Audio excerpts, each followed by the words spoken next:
Le président américain Joe Biden renonce à être candidat pour sa réélection, une annonce évidemment qui bouleverse une présidentielle américaine déjà extrêmement mouvementée quelques jours après la tentative d'assassinat de Donald Trump. Salut, c'est Hugo, j'espère que vous allez bien. C'est donc le sujet à la une des actualités du jour. Cela faisait maintenant plusieurs semaines que les appels se multipliaient aux États-Unis pour que Joe Biden ne se présente pas à la présidentielle américaine qui va se tenir le 5 novembre prochain. Alors on a déjà eu l'occasion d'en parler dans ce format, mais tout a commencé à s'accélérer il y a tout juste un mois, le 27 juin, lorsque l'ex-président républicain Donald Trump et le président actuel démocrate Joe Biden ont débattu pour la première fois lors d'un débat télévisé sur CNN. Tout au long de ce débat, Joe Biden semblait plusieurs fois dépassé, il butait sur ses mots, il n'arrivait pas à suivre le fil de sa pensée. Résultat, de nombreux cadres du Parti démocrate, donc du camp de Joe Biden, ont commencé à demander sa mise en retrait, donc qu'il retire sa candidature face à la crainte donc de soucis de santé et de problèmes donc d'acuité mentale. Et finalement donc, alors que Joe Biden est confiné chez lui depuis quelques jours car il a récemment contracté le Covid-19, eh bien il a annoncé qu'il retirait sa candidature pour la présidentielle. Dans un communiqué qu'il a partagé sur les réseaux sociaux, l'actuel président américain explique qu'il est, je cite, dans l'intérêt de son parti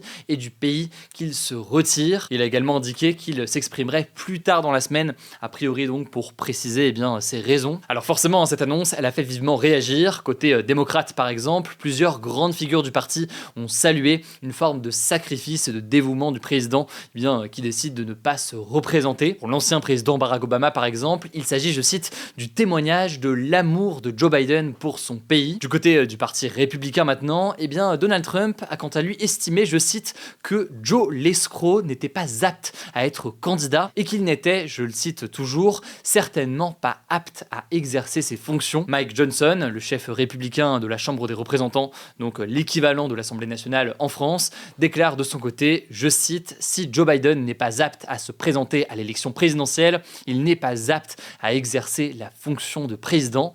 Appelons donc dès maintenant au départ de l'actuel président américain. » En tout cas, c'est la première fois de l'histoire des États-Unis qu'un président en exercice annonce aussi tard qu'il se retire dans la course à moins de 4 mois de l'élection.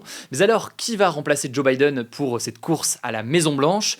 Après avoir annoncé le retrait de sa candidature, Joe Biden a apporté son soutien à son actuelle vice-présidente Kamala Harris. Alors Kamala Harris, pour la présenter rapidement, je pense qu'on aura le temps d'en reparler d'elle dans les prochains jours, mais elle a commencé sa carrière dans le domaine judiciaire, elle a été procureure générale de Californie, ancienne sénatrice ensuite de Californie, et puis au-delà de son CV et de son inscription de longue date au sein du Parti démocrate, sa nomination, elle avait fait parler car elle était devenue en 2021 donc la première femme à occuper le poste de vice-présidente des États-Unis. Un rôle de vice-présidente qui est important, y compris dans la situation actuelle, puisque c'est son rôle d'assumer les fonctions présidentielles en cas d'incapacité du président.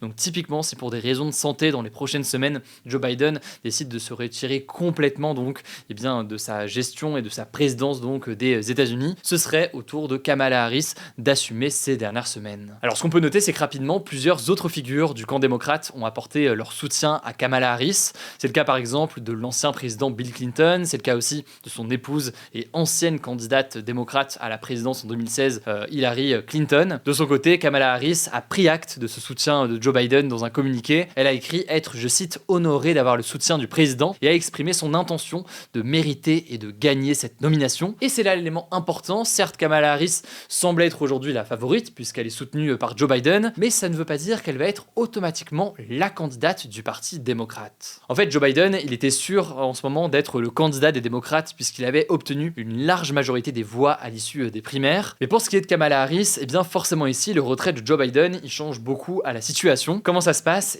Ce sont les 4700 délégués du Parti démocrate qui sont chargés maintenant de sélectionner le candidat à la présidence lors d'une convention nationale. Avec le retrait de Biden, ils sont donc libres de choisir n'importe quel candidat. Ils ne sont pas obligés de choisir Kamala Harris. Et donc cette décision et ce vote, il pourrait se faire soit de façon virtuelle avant la convention, soit lors de cette convention, une convention qui aura lieu du 19 au 22 août, donc c'est pas pour tout de suite. À noter que selon le média américain CNN, plus de 500 délégués démocrates sur un total de 4700 ont déjà annoncé soutenir sa candidature quelques heures donc après l'annonce du retrait de Joe Biden, un nombre qui pourrait grandir dans les prochaines heures alors que Kamala Harris prend la parole depuis la Maison Blanche aujourd'hui. Bon, mais ce qu'il faut noter donc, c'est que même si elle est favorite, sa candidature ne fait pas l'unanimité. En effet, certains doutent de ses capacités ou de sa capacité à battre Donald Trump et rappellent notamment son échec lorsqu'elle s'est présentée comme candidate à la présidentielle pour les primaires démocrates de 2020. Donc c'était ces élections qui servaient à désigner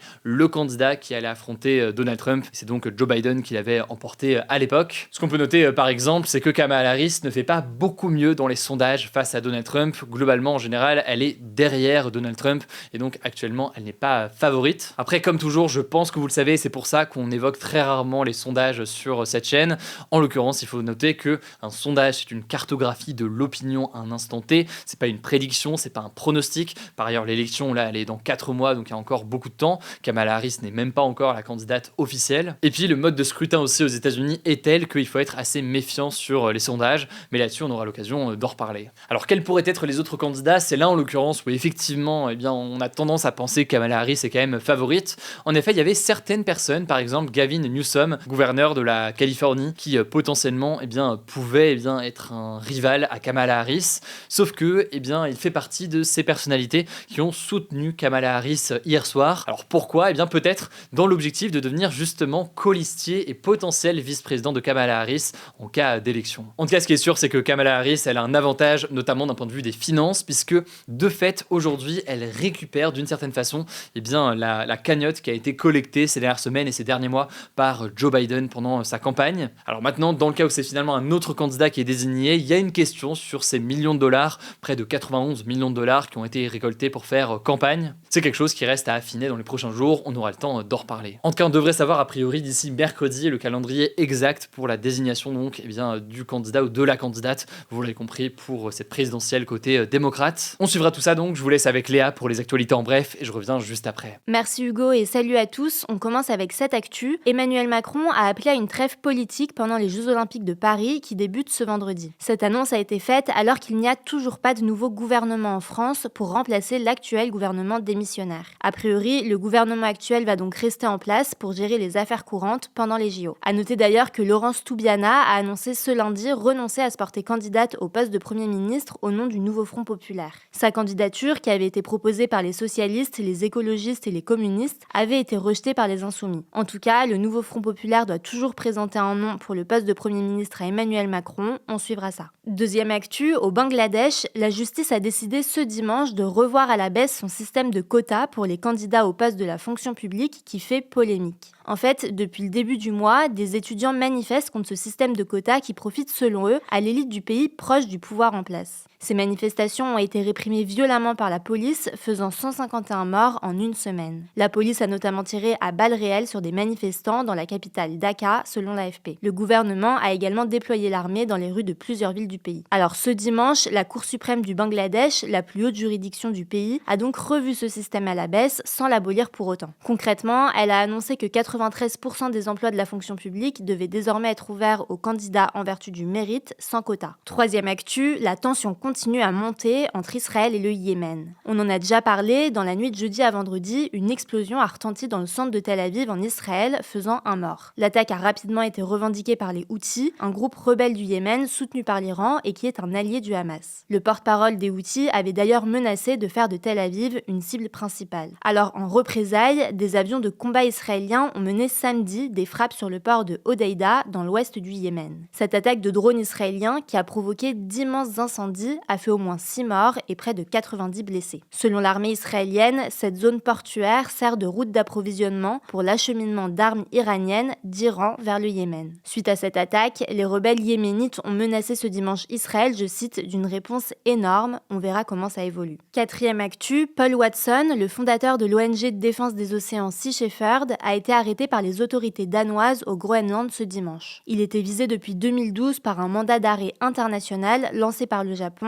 et émis par Interpol, une organisation internationale de police criminelle. En fait, Paul Watson est accusé d'avoir causé des dommages et des blessures contre un navire japonais qui chassait des baleines dans l'océan Antarctique en 2010. Faut savoir que l'association Sea Shepherd s'attaque fréquemment à des navires japonais qui défendent et pratiquent la chasse à la baleine. Alors désormais, Paul Watson va être présenté devant un tribunal qui pourrait décider de l'extrader vers le Japon, donc de l'envoyer au Japon pour qu'il puisse y être jugé. En cas d'extradition vers le Japon, il pourrait y être emprisonné pour le reste de ses jours, selon l'ONG. 5e actu, on voulait revenir rapidement sur la panne informatique mondiale qui a touché 8,5 millions d'ordinateurs vendredi dernier. La cause de cette panne, c'était une mise à jour défectueuse du logiciel de cybersécurité CrowdStrike sur des logiciels d'exploitation Windows de Microsoft. Cette panne a paralysé des secteurs variés comme des aéroports, des hôpitaux et certains médias. En tout cas, ce lundi, la situation est presque revenue à la normale. 6e actu, depuis 2020, en France, 113 femmes ont déposé une plainte contre X pour tromperie et blessure involontaire après la pose d'un implant vaginal, selon les informations de France Inter. Les implants vaginaux, ce sont des bandelettes qui sont posées pour lutter contre les fuites urinaires ou les descentes d'organes. Chaque année, 30 000 de ces prothèses sont posées en France. Alors, dans la majorité des cas, l'opération se passe bien, mais ce dispositif peut provoquer des complications importantes chez certaines femmes, comme des saignements, des difficultés à se tenir assise ou debout, ou encore une impossibilité à avoir des relations sexuelles. Les plaignantes dénoncent un manque d'informations sur les risques de cette opération médicale. Pourtant, depuis 2020, la pose de ces dispositifs est encadrée par un arrêté qui demande notamment à ce que les patientes soient informées des risques de la procédure.